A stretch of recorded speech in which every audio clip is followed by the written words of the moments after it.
20 to red. Have a good one, everybody. Red in 5, 4, 3, 2, 1. Roll red, upright track red.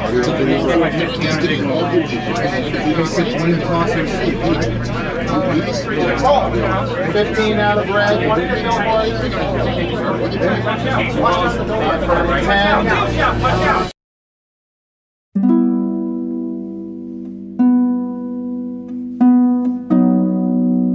It's very stressful. You got to be zoned in. You have to be focused for 3 hours, 3 or 4 hours, whatever the game may be. If you go to air and it's not right or there's a mistake, millions of viewers see it. You don't get a chance to edit it. You get one shot. Everybody wants to put on a clean product, something without a mistake. A lot of times the viewer at home doesn't know what the mistakes are. They don't see them, they don't hear them, very rarely. Some you wonder if they even care, they just want to watch a game. We know what it takes to get on the air. I laugh because my father used to think it's a big voodoo box, watching TV, because all this stuff just comes out. It just spills out onto the air and he can watch it at home until he saw what it takes to put one of these on. This is actually a very well-oiled machine. 8 fibers interconnect the 2 trucks and move over 3,500 signals on those 8 fibers. I think we probably have somewhere between 150 and 200 people credentialed for this weekend. That includes stage managers, statisticians, runners, camera guys, technical director, audio, utilities, cameramen. I mean, ultimately, when it comes down to it, everything that we're trying to do is all about telling a story and giving the producers and directors the tools that they need to tell that story. We wanted to give the viewer the best experience graphically, visually, orally, audio. Everything is all for the viewer.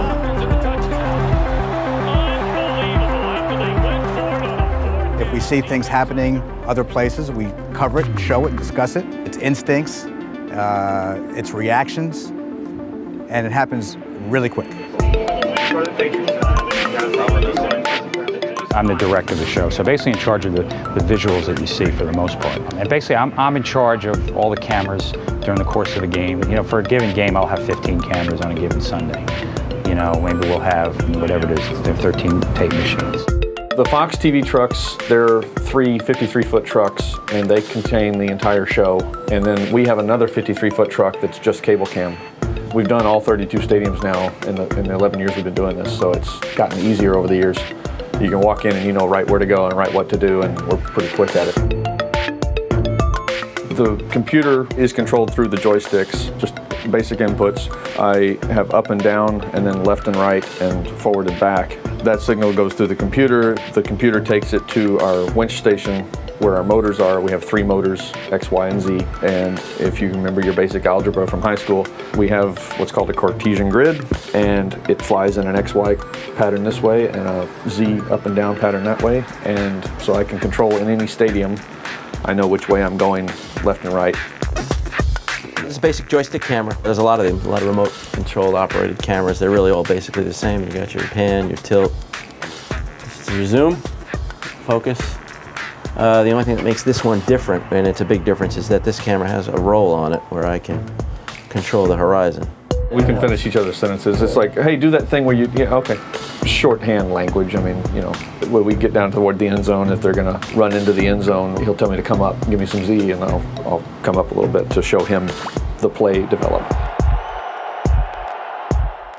I'm Fox's lead technical director for NASCAR and the NFL. During the show, I punch the buttons, mix the video, switch the video. The director makes the decisions, but I physically make that happen. It's more of a monologue from Rich to us. That Rich is doing a lot of talking, and we're all listening as he's talking about ready 1, take 1, ready 2, take 2. That's letting the camera guy know that he's ready to take that camera. Settle down, and you're about to go on the air, so that the camera guy doesn't swish pan or something like that. It also lets me know, be ready to take that camera. And a lot of times, you know, that wants to happen right at a precise moment that he's trying to go from one thing to another. And so sometimes the cuts can be very precise.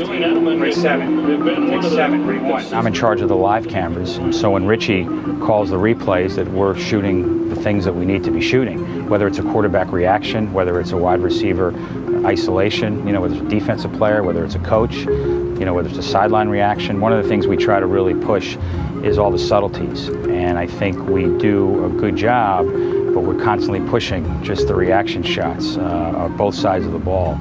Some of our greatest shots, honestly, are sitting on the bench where you've got a guy that's just cost his team the Super Bowl, and he's got this emotion on his face, and now you're sitting there locked on him, and we haven't moved.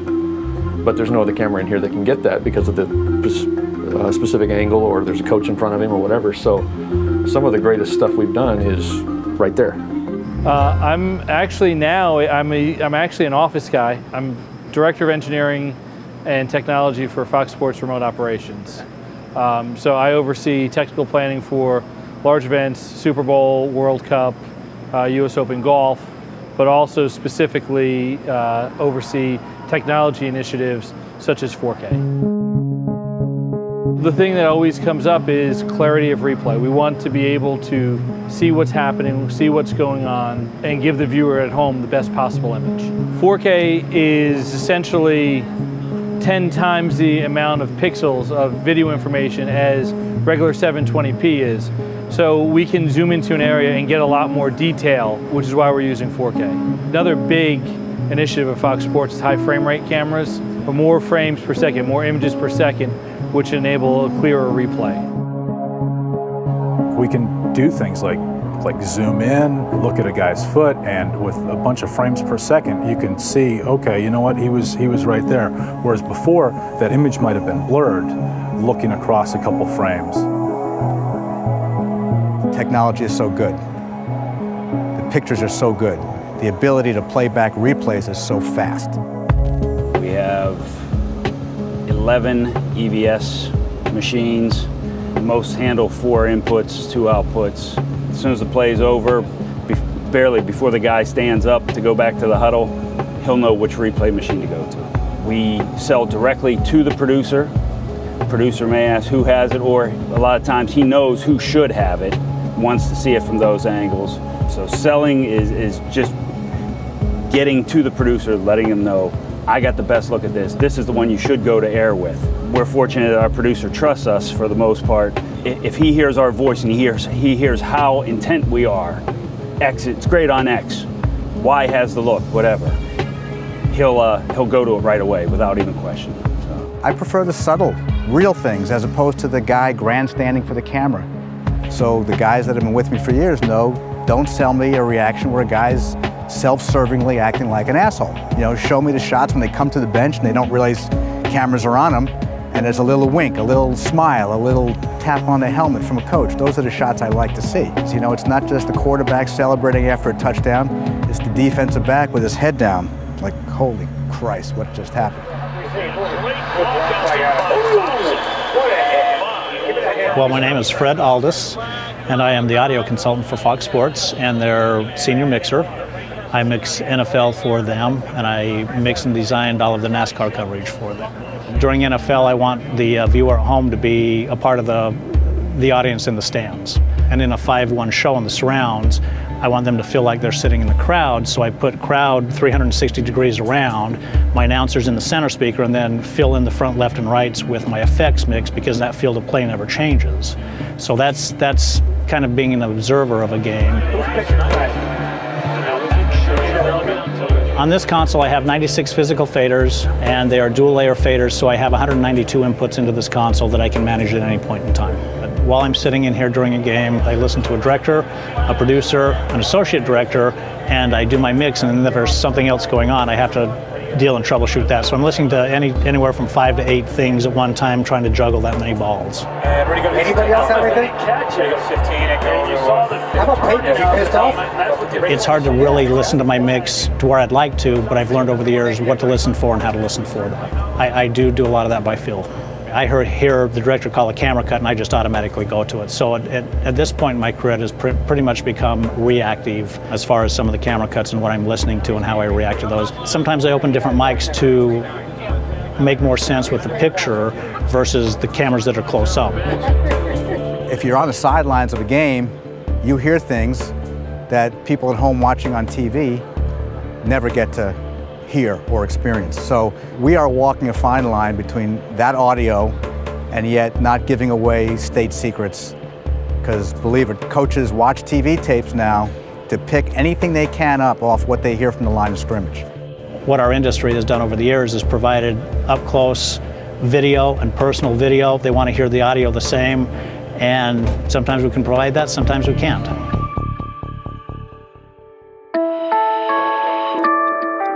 I think from learning from people who did this job well is you let people do their jobs. I think on Sundays it all comes together with a balance of everything. You know, sounds, but let's not overdo it. You know, tight pictures, but let's not overdo it. X's and O's, but let's not overdo it. My job is to find the balance to bring everything together and make sure it all fits. It's really neat because it's like working on a great team. You know, seeing everybody come together and they all know their job, they know what they're doing, they're the best at what they do. You know, broadcasting is similar to being on a team. Troy Aikman would say the same thing. You know, he might be the star of the team, but it takes a whole team to actually put the broadcast together. So we just spend the weekend all together. We have dinner together. We spend a lot of time together. And that's the best thing, spending time together as a broadcast team. I mean, we've known each other for years, even before we got on this crew, a lot of us. And how to put things together, like I said, there's a hierarchy there. Done with this interview yet? Not yet. For a half hour for guys. Will you cut that shit out? Yeah, that'd be the boss. There are times I spend more time with these guys than I do with my family, because not only this, I go right into NASCAR, and that's 20-some weeks, and you're spending 4 days a week with them and only 2 at home. I think most of us in this business enjoy doing what we do because we like it. We have fun doing it, and we'd hate to have a real job sitting behind a desk all day. And so, when you hear that 3 count going into the open of the show, I'll tell you what, the rush is absolutely incredible, knowing there is no going back, there are no retakes, you have to do it right the first time, and it's a pretty big rush, and I still get that rush. Live TV is the only kind of TV you want to be in. Now, there are people a lot more creative than I am who can sit in an edit room and create a show from scratch. And those people are really smart and really talented, but there's nothing like the adrenaline of being part of a live broadcast. You just don't know how it's going to go.